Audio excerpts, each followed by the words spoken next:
함께 나누실 말씀은 신약성경 고린도전서 13장 9절에서 10절에서 12절까지의 말씀입니다. 구약 신약성경 284페이지에 있습니다. 디모데가 이르거든 너희는 조심하여 그로 두려움이 없이 너희 가운데 있게 하라. 이는 그도 나와 같이 주의 일을 힘쓰는 자임이라. 그러므로 누구든지 그를 멸시하지 말고 평안히 보내어 내게로 오게 하라. 나는 그가 형제들과 함께 오기를 기다리노라. 형제 아볼로에 대하여는 그에게 형제들과 함께 너희에게 가라고 내가 많이 권하였으되 지금은 갈 뜻이 전혀 없으나 기회가 있으면 가리라. 아멘. 자, 우리 손을 들어 하나님 앞에 인사하겠습니다. 나는 하나님의 동역자입니다. 한 번 더요. 나는 하나님의 동역자입니다. 여러분, 동역자란 뜻이 뭘까요? 같은 사역을 하는 그런 같이 일하는 사람을 동역자라고 표현합니다. 최근에 서울 지역은요, 코로나19 2단계로 통해서 많은 교회들이 숫자가 줄고 또 헌금이 줄고 많은 어려움이 있어서요, 동역자들을 내보내는 경우가 있답니다. 그래서 수많은 사람들이 사역지를 잃고 헤매일 때 참 어디로 가야 할지 힘든 때가 있습니다. 근데 애석하게도 여러분, 이 밑으로는 사역자들이 잘 내려오지 않는 것 같습니다. 저를 만나는 담임 목사님들마다 사역자 한 명만 구해달라고 얘기를 하는데 요즘은 원서도 잘 들어오지를 않는답니다. 그 많은 사역자들이 다 어디로 갈까요? 참 물론 담임이면 내려오겠지만 부교역자로 여기까지 내려오는 것은 쉬운 일이 아닌 것 같습니다. 저희 교회는 다행히도 그래도 부교역자 있어서 너무너무 감사합니다. 하지만 지금 이 아랫역 쪽에는요, 아직도 동역자가 필요합니다. 동역자를 낼 때 뭐라고 낼까요? 우리 같이 일할 동역자를 뽑습니다 라고 광고에 내고 많이 하고 있습니다. 거기서 쓰는 단어가 바로 동역자라는 단어입니다. 같이 함께 한 방향을 위하여 일하는 자가 바로 동역자입니다. 사도 바울은요, 데살로니가전서 3장 9절에 여러분 아볼로와 함께 이런 표현을 했습니다. 우리는 하나님의 동역자들이요 너희는 하나님의 밭이요 하나님의 집이라. 아볼로와 자기를 우리는 서로 싸우는 자가 아니라 우리는 하나님의 동역자이다 라고 얘기합니다. 누구의 동역자냐? 하나님의 동역자입니다.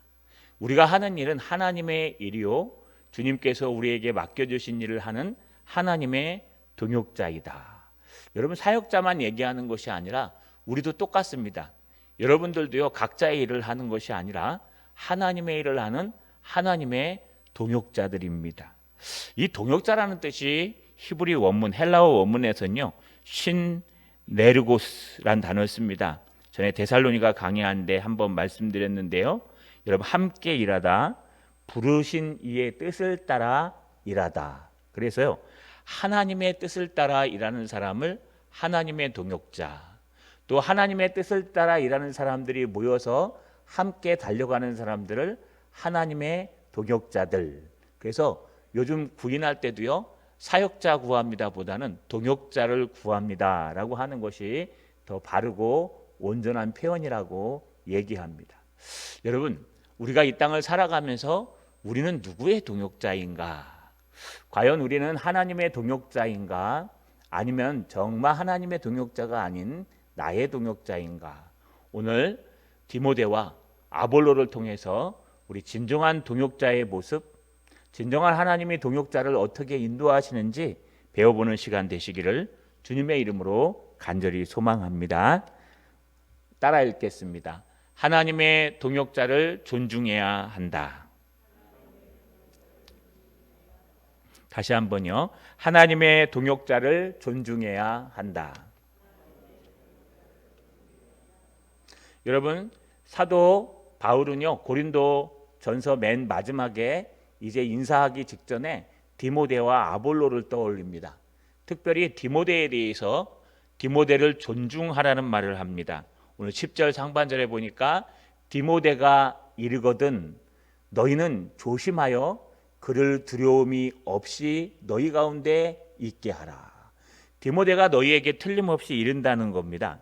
사도행전 19장 22절에 보니까 자기를 돕는 사람 중에서 디모데와 에라스도 두 사람을 마게도니아로 보내고 자기는 아시아에서 얼마 동안 더 있으니라. 이게 바울입니다. 바울이 아시아에서요 마게도니아와 여러분 고린도로 누굴 보내냐? 디모데와 에라스도를 보냅니다. 디모데와 에라스도는요 고린도 마게도니아를 통해서 고린도로 내려오고요. 지금 이 편지를 누구에게 쓰냐? 글로의 집 한 사람 편으로 쓰는데 여러분 글로의 집을 통해서 가는 건 배를 타고 갑니다. 배를 타고 가면 보름이면 도착합니다. 그러나 마게도니아를 거쳐서 이런 마게도니아 첫성 빌립보로 시작해서 그 밑으로 베레아, 데살로니가 쭉 내려가다 보면은 결국 고린도는 마게도니아 맨 밑에 있기 때문에요. 여러분 몇 달이 걸립니다. 그러니까 분명히 이 편지가 디모데가 너희에게 도착하기 전에 고린도 교회에 도착할 것입니다. 그래서 미리 사도 바울은요 디모데가 너희에게 도착할 것이다 이르거든 만일 도착하거든 너희는 어떻게 대하냐? 너희는 조심하여 그로 두려움이 없이 너희 가운데 있게 하라. 여기 조심하다가 블레포라는 단어를 쓰는데 이게 보다 이런 뜻입니다. 그래서 잘 살펴보고 그의 형편을 잘 살펴보고 그의 성정을 잘 살펴보고 그를 두렵게 하지 말았으면 좋겠다라는 표현입니다. 여러분 자기의 동역자 자기의 제자였습니다. 디모데는 어떤 제자였을까요? 제2차 전도여행 당시에요 루스드라에서 만났습니다. 또 디모데는요 빌립보 선교에서 참여하였고 빌립보에서 보냄을 받아서 잠시 빌립보로 갔다 온 그런 제자 중에 하나였습니다. 디모데에 대해서 이렇게 기록합니다. 빌립보서 2장 19절에 보니까 내가 디모데를 속히 너희에게 보내기를 주 안에서 바람은 너희의 사정을 알므로 안위를 받으려 함이니 이는 뜻을 같이 하여 너희 사정을 진실히 생각할 자가 이밖에 내게 없음이라. 그들이 다 자기 애를 구하고 그리스도 예수의 일을 구하지 아니하되 디모데의 연단을 너희가 아나니 자식이 아버지에게 함과 같이 나와 함께 복음을 위하여 수고하였느니라. 여러분 바울에게 많은 사람들이 있었는데 그 중에서 빌립보 너희에게 보낼 만한 사람을 찾다 보니까 나이는 비록 어리고 연약하지만 디모데가 가장 신실해서 너희의 소식을 듣고 위로받으려고 디모데를 대신해서 보낸다고 얘기합니다. 여러분 이게 뭘까요? 사도 바울은 많은 사람들이 사도 바울을 따라다니면서 사도 바울에게 배우고 사도 바울의 동역자가 되려고 했습니다. 그러나 사도 바울이 믿고 보낼 만한 사람은 바로 이 디모데밖에 없었다. 그 나이 어린 디모데가 사도 바울을 아버지처럼 따르고 그에게 믿을 만하고 신실하기 때문에 그를 보냈다. 나머지 사람들은 다 자기의 이익과 자기의 유익에 따라서 움직인다는 거예요. 여러분 우리 사역자가 처음에 하나님 앞에 사역자의 길을 가겠다고 서원할 때는요 어디든지 주님이 보내면 간다고 얘기합니다. 그런데요 왜 이 밑에는 내려오질 않을까요? 어디든지 주님께서 보내면 뭐 저 땅끝까지라도 가겠다고 약속한 사람들이 지금 서울에 2단계가 돼가지고 사역자 사역지를 다 이뤄가지고 있는데도 여러분 아르바이트 하지 이 밑에 내려와서 사역할 생각은 전혀 없습니다. 제가 알고 있는 후배도요 이 기회에 박사학위 딴다고 열심히 공부는 하고 있는데 여러분 다른 교단 교회에 가서 공부하고 있습니다. 왜냐하면 그쪽에선 모집하니까요. 그래서 이 밑에 사역지 많으니까 내려오라 그러면요 전혀 내려올 생각이 없습니다. 말로는 네, 좋은 데 있으면 소개시켜 주세요. 그러고 소개시켜 주시면 안 옵니다. 그게 뭐 때문에 그럴까요? 다들 하나님의 일을 한다고 얘기하지만 결국은 먹고 사는 일을 하고 있고 하나님의 일을 한다고 얘기하지만 자기의 앞날을 챙기고 있고 자기의 모든 것을 챙기고 있습니다. 저도 어쩌면 그런 사람 중에 하나일지 모릅니다. 밑에 내려와 있지만 저도 또 그런 백성 중에 하나일지 모릅니다. 그래서요 하나님 앞에 늘 우리를 점검하는 것이 필요합니다. 사도 바울이요, 지금 빌립보에 문제가 생겨서 자기의 동역자를 보내야 되는데 보낼 만한 사람이 없어요. 나이가 있고 든든하고 뭔가 믿을 만한 사람을 보내고 싶은데 도저히 없고, 그가 믿을 만한 사람은 어리고 몸도 유약하고 여러분 아직 무르익지 않은 사역자 디모데를 보내면서 이밖에는 내게 없느니라. 아니, 많은 사람이 있는데요, 내가 믿고 보낼 사람은 이 사람밖에 없느니라 라고 하면서 지금 보내는 그 빌립보서 2장 19절에서 22절 말씀을 우리가 볼 수 있습니다. 사도 바울은요, 동역자를 보냈습니다. 가장 믿을 만한 사람, 나이에 관계없이, 건강에 관계없이, 실력에 관계없이 그저 사도 바울이 가장 믿을 만한 사람을 너희 가운데 보냈으니까 너희는 그들을 두렵게 하지 말라. 왜 두려울까요?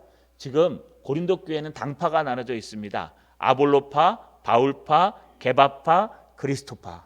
당파가 나눠져서요, 나는 누구의 계열이야, 누구에게 세례를 받았고 누구에게 가르침을 받았어 하면서요, 당파 싸움을 하고 있기 때문에 그 안에 어린 디모데가 가면은요, 분명히 그들에게 문제를 해결하러 갔는데 문제를 해결하기는커녕 오히려 그 휩싸움에 몰려서요, 한쪽으로 치우쳐서 두려움을 당할 수, 위협을 당할 수 있기 때문에 강한 어조로 지금 얘기하고 있는 겁니다.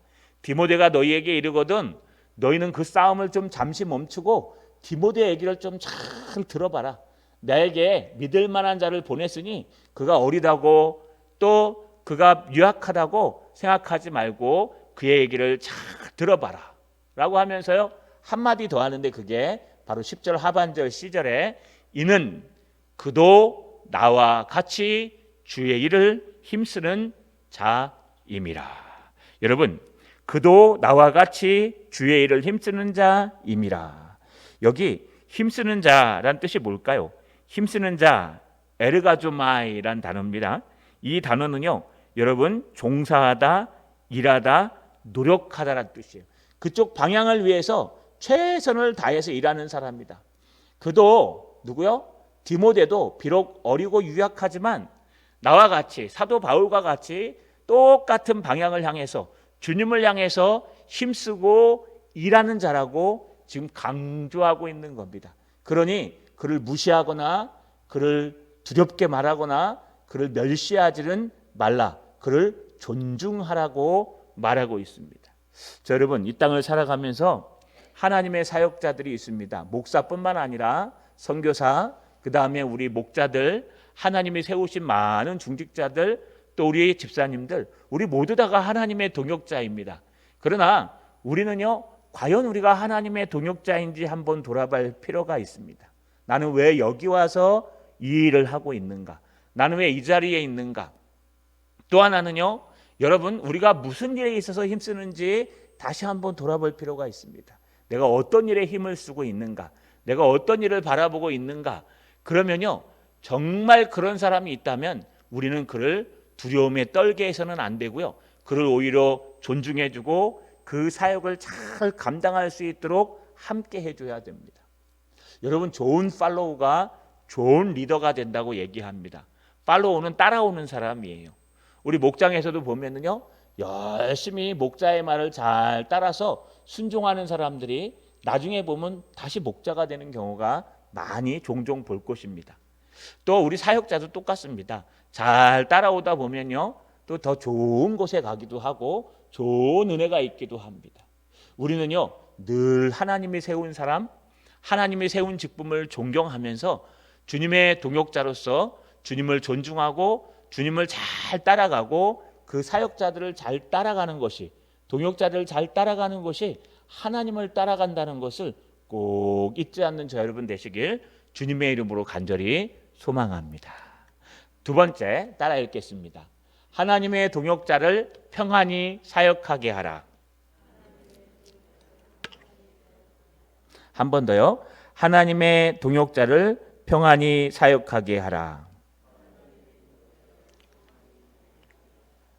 그러면서요, 사도 바울은 두려움에서 이렇게 얘기합니다. 11절을 상반절에 A절에 그러므로 누구든지 그를 멸시하지 말고. 여러분, 여기 그를 이란 뜻은 바로 디모데를 얘기합니다. 여기 멸시하다라는 단어는요, 원문 따라서 어떤 단어냐 하면은요, 하찮게 여기다, 무시하다, 아무것도 아닌 것처럼 대하다, 이런 뜻이에요. 그러니까 우리나라 말로 얘기하면 그냥 무시해버려라, 이런 뜻입니다. 왜 사도 바울이 이렇게 강하게 그를 두렵게 하지 말아라 그러면서 아무도 누구든지 그를 멸시하지 말아라 라고 얘기할까요?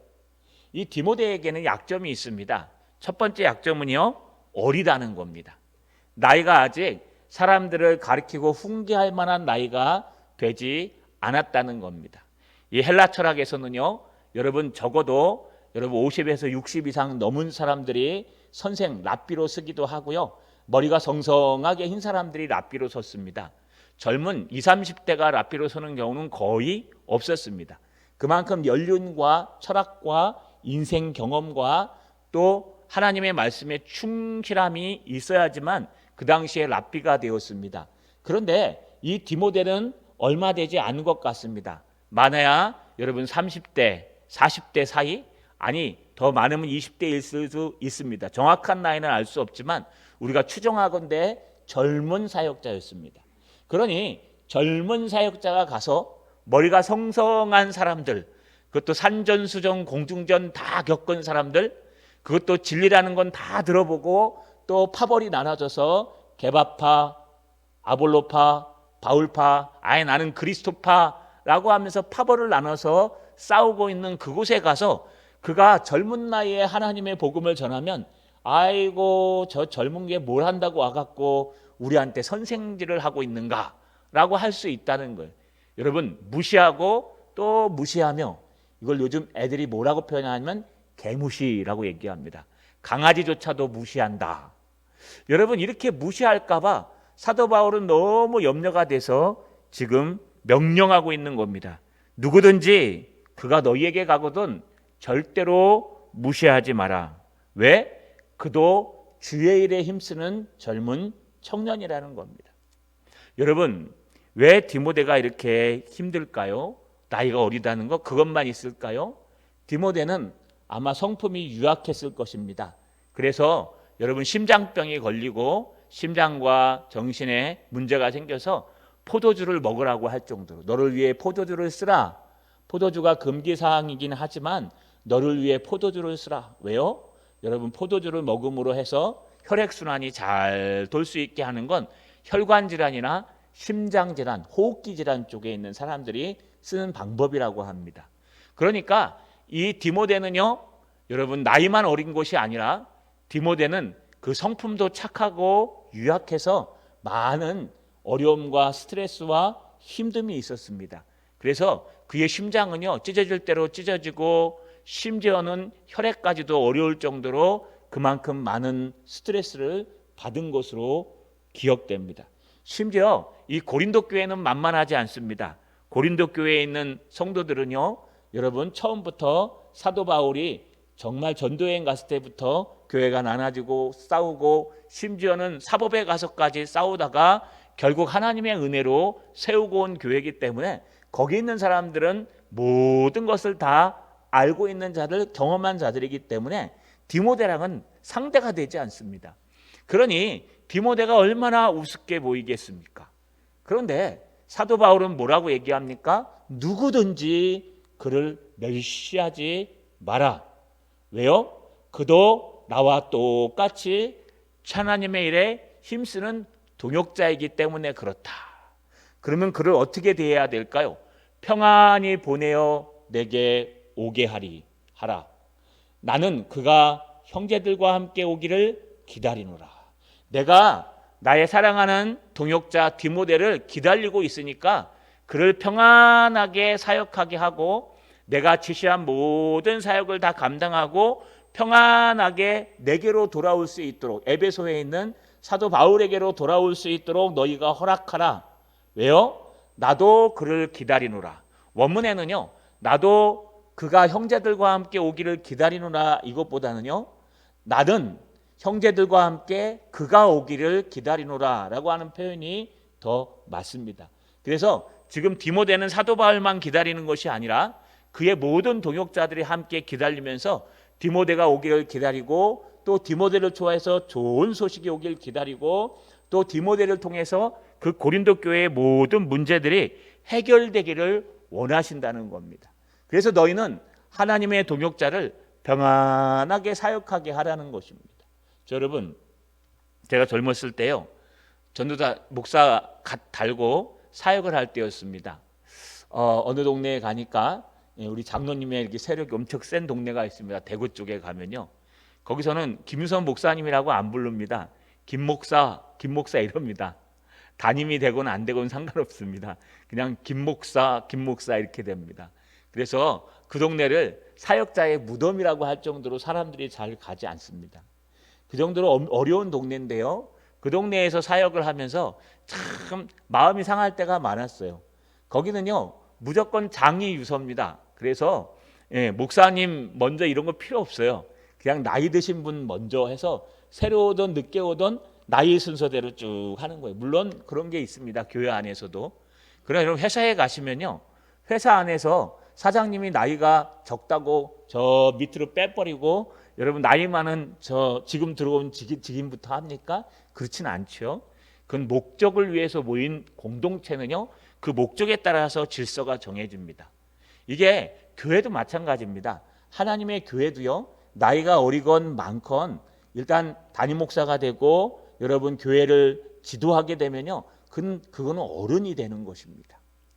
중요한데, 근데 거기 가니까요, 김 목사 일로 와봐요. 요자는 붙여요. 김 목사 일로 와요. 그러면서 얘기하고 밥 먹을 때 김 목사 내 옆으로 와요. 그러고 여러분 참 처음에는 적응이 안 되는데, 에이, 그냥 내려놓고 섬기자라고 생각하니까 별 자존심도 안 상하고 좋더라고요. 그러나 꼭 문제가 생깁니다. 그렇게 부르는 사람이 과연 하나님의 말씀을 들을까요? 그렇게 부르는 사람들이 정말 하나님의 말씀을 존경하는 마음으로 들을 수 있을까요? 성경에 보면 좋은 것을 말씀을 전하는 자와 함께 나누라고 하는데, 여러분 뭐 좋은 거 갖다 주라는 뜻이 아닙니다. 좋은 관계를 맺어서 스승과 제자의 관계를 맺으라는 거예요. 제가 앞에 섬겼던 목사님은 저랑 2살 차이입니다. 그래서요, 담임 목사님이고 저는 행정 목사였는데, 여러분 2살 차이인데도 불구하고 하늘과 땅처럼 오셨습니다. 왜냐하면요, 그래도 저를 지도해 주시는 목사님 아닙니까? 근데 여전히 여러분 그 관계가요, 지금도 가고 있어요. 책 나오면 하나씩 보내주시고, 사인해서 친필 사인해서 보내주시고, 저도 감사하다고 명절 되면은 뭐 이렇게 많이 못 드립니다. 그냥 좀 하는데, 지금도 그게 스승과 제자로 남아 있어요. 2살 차이밖에 안 되는데. 저의 스승님 중에는요, 저보다 5살 어린 친구도 있습니다. 왜냐하면요, 외국 리폼드에서 공부했는데요, 여러분 그 친구는 정말 영어도 잘하고 신학도 뛰어났습니다. 그래서요, 가서 고개 숙이고 가서 배우는 거예요. 저보다 먼저 그 교회에 있어서 전도사로 들어가서요, 저보다 어린 그 친구, 5살 어린 그 친구한테 고개를 숙여서요, 책 살 때 따라다닙니다. 왜냐하면 잘하는 사람 따라가야 되니까. 따라가면은요, 그 친구가 책 사면 나도 똑같이 사요. 뭔지 모르고 사는 거예요. 그때 뭐 신학을 합니까? 뭘 합니까? 집사하고 세상 일을 하다가 돌아와서 하나님의 일을 시작하니까 신학에서 공부해도 뭐 해야 되는지 모르겠고, 뭘 해야 되는지 모르겠고, 하나님은 부르셨고 사명은 있고, 여러분 안 가면 뭐 아들을 죽이시겠다 하는데 안 갈 수도 없고, 그래서 가는데 이런 무조건 그냥 5살 어린 그 친구 따라다니면서 종종종 따라다니면서 요 책 사면 요 책 사고, 목사 저 전사님 이 책이 있어요? 없는데요. 그럼 빨리 사요. 그럼 사고. 여러분 그게 제 서재에 꽂혀 있는 책들이에요. 그런데 시간이 지나고 나니까요, 읽게 되더라고요. 시간이 지나고 나니까 왜 저 책을 사라 그랬는지 몰랐는데 나중에 보니까 단종돼 갖고 없어요. 근데 그 책을 샀는데 그 책이 필요해서 읽다 보니까 아하, 이제는 그 친구가 왜 그 책을 읽으라 그랬는지 알겠다. 그러면서요, 한 발 한 발 그 친구의 등을 밟고 일어서서 그 친구와 함께 살아가고 있었습니다.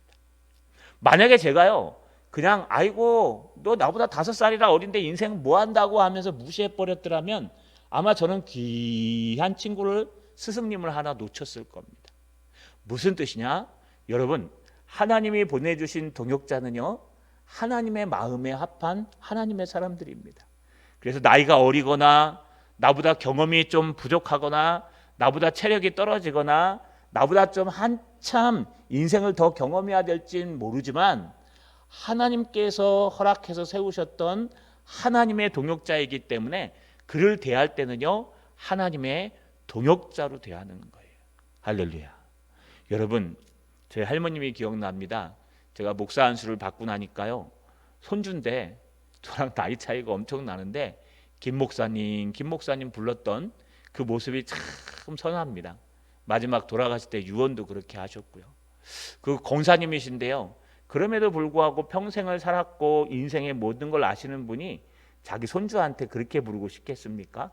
그런데도 그렇게 부르는 모습을 보면서 참 저희 할머니는 참 복받은 분이시다라는 생각이 들립니다. 여러분, 우리 다시 한번 돌아봅시다. 하나님의 동역자를 평안히 사역하도록 도와줘야 됩니다. 지금 디모데는 주님의 일을 하기 위해 힘쓰는 자이며, 여러분, 바울을 대신해서 고린도 교회의 문제를 해결하러 간, 여러분, 바울이 파송했지만 바울이 파송한 것이 아니라 하나님이 보내신 사역자예요. 하나님의 동역자입니다.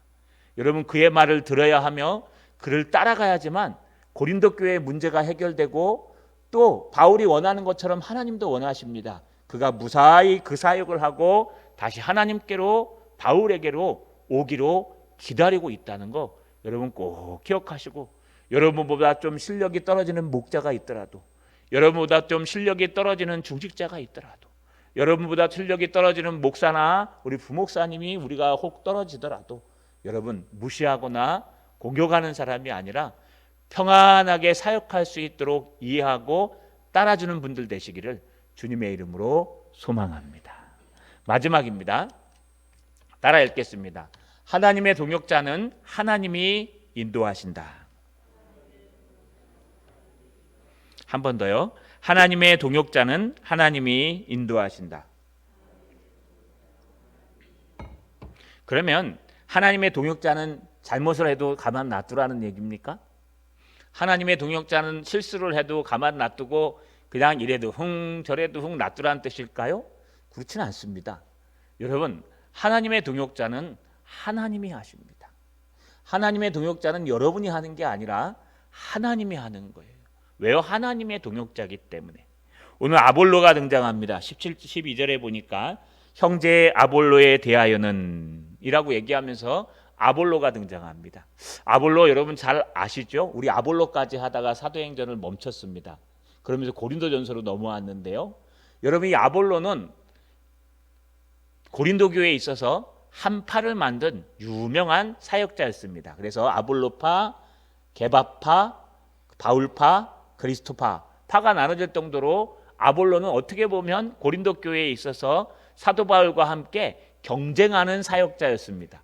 근데 앞에 아까 제가 읽어드린 것처럼 여러분 데살로니가전서 3장 9절에 보시면 우리는 하나님의 동역자요 너희는 하나님의 밭이요 하나님의 집이라 할 때 우리는 할 때 거기 아볼로가 들어갑니다. 사도 바울은 아볼로를 자기의 동역자, 경쟁자가 아니라 동역자로 얘기했습니다. 그래서 나는 심고 아볼로는 물을 주고 자라게 하시는 하나님이신데 우리가 뭘 자랑할 게 있느냐라고 하면서 우리가 동역자라는 걸 강조했습니다. 근데 이 아볼로에 대해서 얘기하는데요. 여러분, 이 아볼로가 재밌는 게 지금 에베소에 있습니다. 아볼로가 지금 에베소에 사도 바울과 함께 지금 있는 것을 우리가 알 수 있습니다. 그래서 이 고린도에 있는 사람들이 뭐라고 여러분 사도 바울을 욕했냐면, 봐라, 사도 바울 지가 먼저 사도가 돼가지고 아볼로도 보내주지 않고 저 어린 디모데만 보내줄 거 아니야? 라고 얘기했습니다. 자기랑 친한 사람만 보내고 절대 아볼로와 같이 유능한 사람은 절대 보내지 않는다. 그래서요, 사도 바울의 사도권도 공격했지만 이 아볼로의 사역권까지 옹호하면서요, 아볼로를 보내지 않는 게 사도 바울이야. 저거 지 인기 얻으려고 지금 안 보내는 거야. 어차피 베드로는 여러분 사도 바울이 어떻게 할 수 없기 때문에 그런 소문이 나돌았습니다. 그래서 그거에 대해서 뭐라고 표현합니까? 12절 B절을 보니까 그에게 형제들과 함께 너희에게 가라고 내가 많이 권하였으되. 여러분, 사도 바울이 안 보낸 게 아닙니다. 사도 바울이 나의 경쟁자이기 때문에 이 아볼로를 보내면 고린도를 아볼로 교회로 만들어버리고 나는 거기서 왕따가 돼서 더 이상 세력을 구축할 수 없는 내 것을 뺏기는 것 같은 느낌으로 했다는 게 아니에요. 사도 바울은 하나님의 동역자로서 하나님과 똑같이 아볼로와 함께 동역하고 있는데, 그가 형제들과 함께 너희에게 가라고, 아볼로도 좀 디모데랑 에라스토랑 간 것처럼 너희에게 가라고 사도 바울이 권했다는 거예요. 그것도 많이 권했다는 겁니다. 이 권하다는 단어가요, 여러분 두 단어의 합성어입니다. 권하다가요, 파라칼레오란 단어인데 파라랑 칼레오가 합쳐서 만들어진 단어입니다. 이 파라란 뜻은요, 뭐뭐에 가까이 근처에란 뜻이고, 팔레오는요, 여러분 부르다, 소리 지르다, 말하다 이런 뜻이에요. 그래서 이 파라칼레오는요, 가까이 가서 개인적으로 속삭이다 이런 뜻입니다.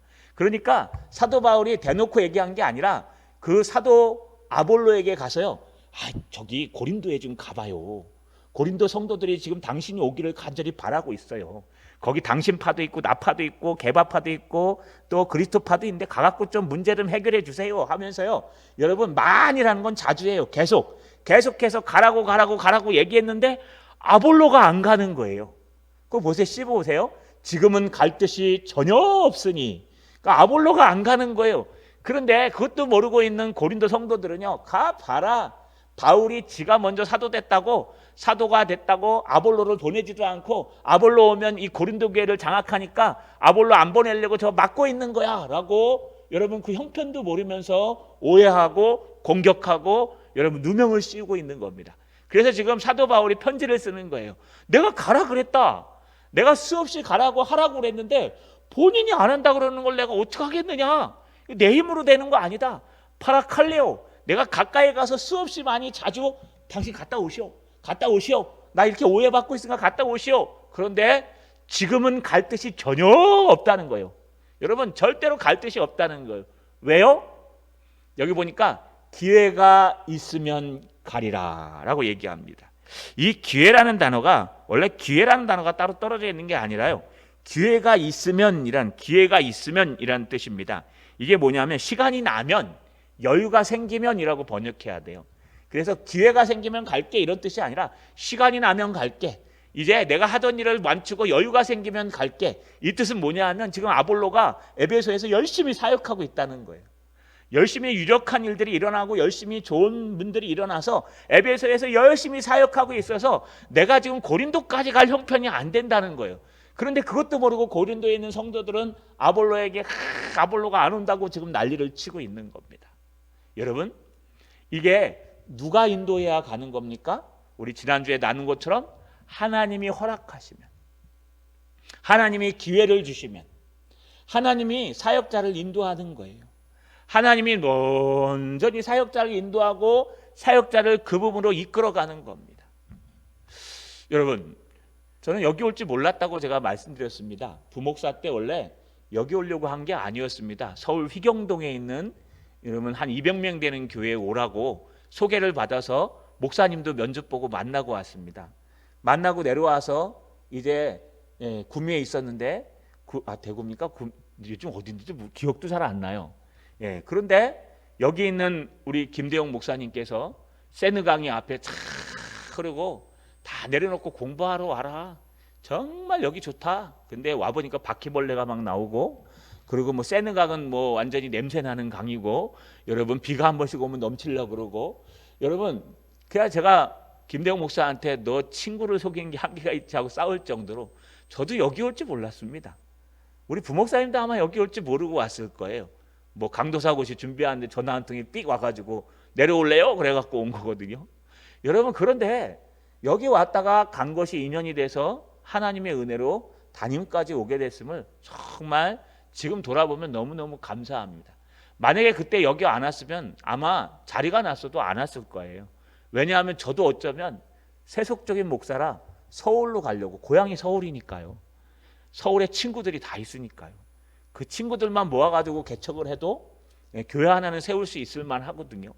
그런데 하나님이 와서 1년 있다 가게 하시고, 또 거기 가서 1년 있다 담임 목사 갔다가 또 교회가 되니까 또 오셔서 부르게 하시고, 뭐 지금 부른 걸 후회하고 계시겠지만 여러분 그래도 얼마나 감사한지, 나의 나된 것은 하나님의 은혜로 되는 것이구나, 내가 생각하고 내 계획대로 되는 것이 아니라 정말 하나님의 은혜와 하나님의 계획대로 되는 것이구나.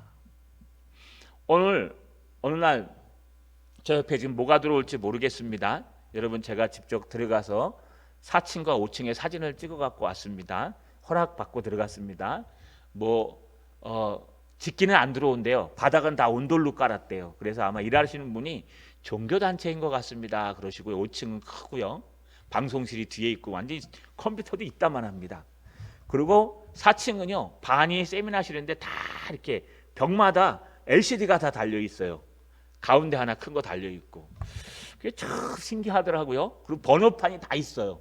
공동 화장실이 있고 방마다 다 이 번호표를 찍어야 돼요. 비밀번호를. 안 그러면 안 열려요. 그게 참 신기하다. 그리고 내려오면서 우리 야베 사장님과 함께 이건 틀림없이 이단인 것 같습니다 하고 이제 기도를 하는데 산에 올라갔다 내려오는데요. 우리 교회는 요만하고 오리 같아요. 오리. 이제 이렇게 있다가 이 고개만 이렇게 나와가지고 십자가가 딱 보이고 저기는 거북이 같아요. 막 이렇게 커요. 내려오는데 얼마나 화가 나든지 하나님 좀 우리 교회를 좀 크게 해주시고 저런 이단들은 저건 좀 작게 만들어갖고 오리 모양 이렇게 만들어 놓으면 얼마나 좋아요. 어떻게 우리 교회 한 보니까요 한 3배 4배 돼요. 4-5배. 그러니까 하나는 아침에 막 화가 나서 하나님 앞에 막 기도했어요. 하나님 이게 우리가 진정한 복음을 가진 자인데 안 들어왔으면 좋겠어요. 지금 그렇게 기도합니다. 제발 다른 게 들어오면 좋겠다고. 근데 지금 모든 정황상 그것이 아니니까 너무 답답해서 여러분 중에 기도하시는 분도 있고 우리 부목사님도 기도합니다. 그게 막 기도하고 있는데 하나님께서요.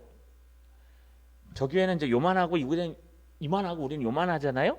하나님께서 막 기도를 하니까 우리 교회가 건물은 요만한데 성령의 벽이 유리벽처럼 쫙 넓혀지는 거예요. 쫙 넓혀져서요. 엄청나게 큰 교회가 됐어요. 할렐루야. 이거는 여러분 그냥 제가 기도하다 본 환상이에요. 그냥 투명한 유리벽으로 됐는데 교회가 그런데 저거는 게임도 안 돼요. 요만한 교회 딱 교회는 실상 요만한데 이만해갖고 저거 한 20-30배가 넘는 큰 유리벽이 쳐지면서 그 성령의 벽이라 그러면서 주님께서 하시겠다라고 말씀하시면서요. 얼마나 아침에 눈물이 나고 위안이 되는지 정말 감사해서 저희 집사람한테 가서 막 그랬다 그러니까 하나님이 당신을 쓰실라나 보다 그래놓고 시간이 지나니까요. 갑자기 전에 있던 교회 한 집사님이 전화 와서 홈페이지를 통해서 설교 열심히 듣고 있습니다. 그러고 또 한 교회에서 와가지고요. 이제 우리 교회 오후 예배 할 텐데 좀 와갖고 설교 좀 해서 이게 문이 그냥 팍팍팍 열리고 있는 것 같아요. 모르겠습니다. 앞으로 어떻게 될지는. 그러나 여러분 하나님이 하시는 겁니다. 저는 그동안 제가 하는 줄 알았어요. 그러나 여러분 하나님이 하시는 거예요. 너의 반석 위에 교회를 세우리니 음부의 권세가 이기지 못하리라. 거기 베드로한테요. 너의 반석 신앙 고백 위에 교회를 세울 때 누가 세운다 그래요? 베드로가 세우라 그래요? 아니요. 하나님이 세우시겠다는 거예요. 넌 신앙 고백만 하면. 그리고 또 여러분 우리가 저 재작년에 세웠던 게 무엇입니까? 만군의 여호와가 이르시되 이는 힘으로도 되지 아니하고 능력으로도 되지 아니고 오직 나의 영으로 되니라. 성령으로 된다고 말씀하셨어요. 또 그 앞에 얘기할 때 뭐라고 말씀하셨냐면 충량줄 든 천사 예수 그리스도가 청바지 입고 나타난 걸 설명드렸죠. 천사가 와서 너의 성전의 그 폭과 여러분 길이를 잰 다음에 거기에 사람이 많게 하리라 가축이 많게 하리라 그래서 벽이 의미 없게 하리라 그리고 성령께서 친히 벽이 되어 주시리라. 할렐루야. 여러분 성령께서 친히 벽이 되어 주시고 그 중앙에 은혜를 내려 주시리라. 여러분 얼마나 감사한지 뭐 저거 그냥 신경 쓸 필요 없어요. 그냥 기도만 하면 돼요. 들어오건 말고 상관없어요. 하나님은요 더 막강하시고 더 은혜로우십니다. 자, 여러분 하나님이 하시는 겁니다. 동역자는요 사역자는요 하나님이 처단하시고 하나님이 움직이시는 거예요. 그래서 우리가 더 무서워요. 우리가 더 겁이 나요. 보시면 아시잖아요.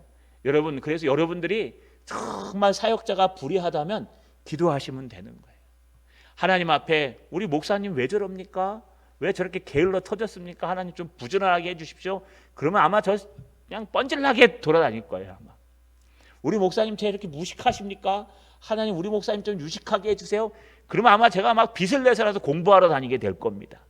여러분 하나님의 동역자는요 하나님이 인도하는 거예요. 저뿐만 아니에요. 목자도 똑같고 우리 중직자도 똑같고 모든 성도님도 똑같습니다. 우리가 움직이는 것이 아니라 기회가 되면 하나님이 여유를 주시면, 하나님이 은혜를 주시면 하나님 앞에서 모든 것을 할 수 있다는 거 꼭 기억하십시오. 말씀을 마치겠습니다. 우리는 모두 동역자들입니다. 우리는 사람의 동역자가 아니라 하나님의 동역자들입니다. 그래서 하나님이 원하시는 일을 해야 됩니다. 하나님의 동역자를요, 여러분 어떻게 해야 될까요? 우리 앞에서 말한 대로 존중하셔야 됩니다. 나이와 관계없이 하나님이 세우셨으면 존중하십시오. 하나님의 동역자가 하나님의 사역을 평안하게 할 수 있도록 도와주셔야 됩니다. 마지막 세 번째, 하나님의 동역자는요, 하나님께서 일하십니다. 하나님 앞에 기도하셔서 우리가 모두가 다 하나님의 동역자가 되셔서, 제가 꿈꾸는 것처럼 우리 동산교회가요, 그냥 여기에 속한된 게 아니라 더 많은 교회를 일으키고 더 많은 선교사를 파송하고 이 땅에서 사역하는 동안에 하나님의 큰 일을 할 수 있는 뭐 큰 교회, 숫자 많은 교회, 그런 교회 말고요, 하나님 앞에 크게 쓰임받는 교회 되시기를 주님의 이름으로 축원합니다.